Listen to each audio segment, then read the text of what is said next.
평화를 사랑하는 세계인으로 오늘은 153페이지 상처야 우리를 단련해다오 혼독하겠습니다.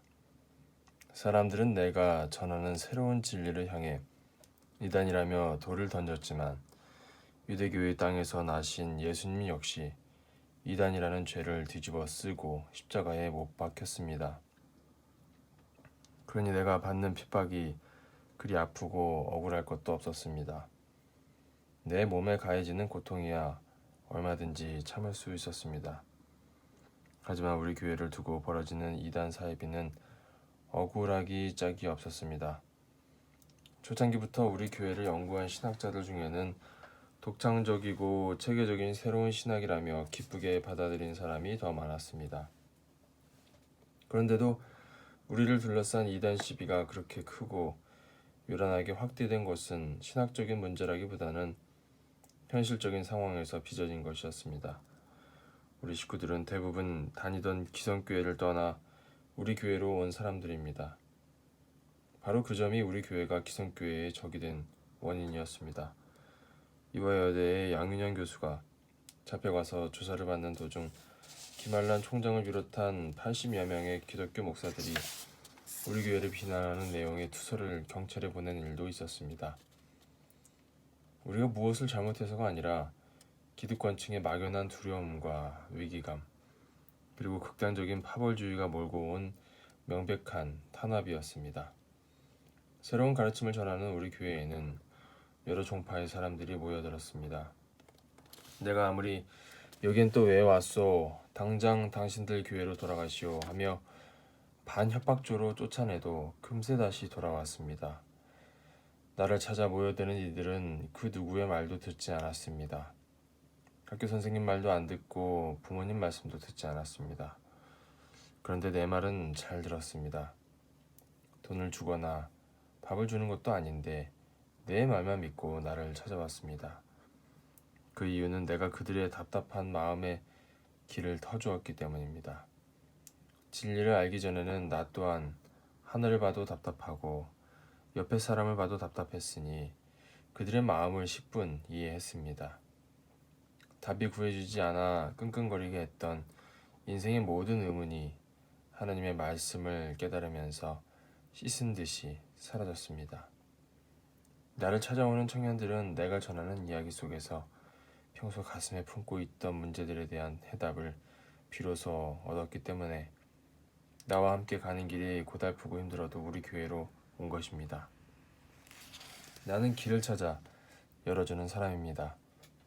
붕괴된 가정을 찾고 종족을 찾고 나라를 찾고 세계를 찾아 궁극적으로는 하나님에게로 돌아가는 길을 안내하는 사람입니다. 나를 찾아오는 사람들도 모두 그 사실을 알았습니다. 그들은 나와 함께 하나님을 찾아가길 바랐습니다. 그런데 그것이 뭐가 잘못되었다는 것인지 도저히 납득할 수 없었습니다. 하나님을 찾아가는 것뿐인데 세상의 온갖 박해와 비난을 받아야 했습니다. 이단 시비에 휘말리는 어려움 속에서 나를 더욱 힘겹게 한 것은 당시 아내였습니다. 그녀는 부산에서 재회한 후부터 친정 식구들과 몰려다니며 이혼을 졸라댔습니다. 교회를 당장 그만두고 새 식구가 몰려다니며 이혼을 졸라댔습니다. 교회를 당장 그만두고 새 식구가 단란하게 모여 살든지 아니면 이혼을 하자는 것이었습니다. 그들은 내가 갇혀있던 서대문 형무소까지 찾아와 이혼 서류를 들이밀며 도장을 찍으라고 협박했습니다. 하지만 하나님의 평화 세계를 이루는데 결혼이 얼마나 중요한 일인지를 잘 알고 있는 나로서는 그들이 어떤 모욕을 주든지 묵묵히 참고 견뎠습니다. 그녀는 우리 교회와 식구들에게도 말할 수 없는 횡포를 부렸습니다. 나를 욕하고 함부로 대하는 것이야 얼마든지 참을 수 있었지만 교회와 식구들에까지 행패를 부리는 것은 견디기 힘들었습니다. 그녀는 수시로 우리 교회에 들이닥쳐서는 식구들에게 욕을 퍼붓고 교회의 기물을 부수고 교회 물건을 마음대로 내다 없애는 것은 물론 인분을 끼얹기까지 했습니다. 그녀만 나타나면 예배를 볼 수 없을 정도였습니다. 결국 서대문 형무소를 나오자마자 그들이 내민 이혼장에 도장을 찍을 수밖에 없었습니다. 내 신념을 지킬 새도 없이 등 떠밀려 이혼을 당한 것입니다. 전 아내를 생각하면 지금도 안타까운 생각이 듭니다. 그녀가 그렇게까지 된 데는 기독교 집안이던 처가와 기성교회의 부추김이 컸습니다. 혼인하기 전에는 그렇게 야무지던 여인이 변해버린 것을 생각하면 세상의 편견과 고정관념이 얼마나 무서운 것인지 다시 한번 깨닫게 됩니다. 이혼의 아픔과 이단으로 손가락질 당하는 서러움을 겪었지만 나는 조금도 굴하지 않았습니다. 그것은 아담과 해와가 지은 원죄를 속죄하고 하나님의 나라를 향해 가는 내가 감당해야만 할 일들이었습니다.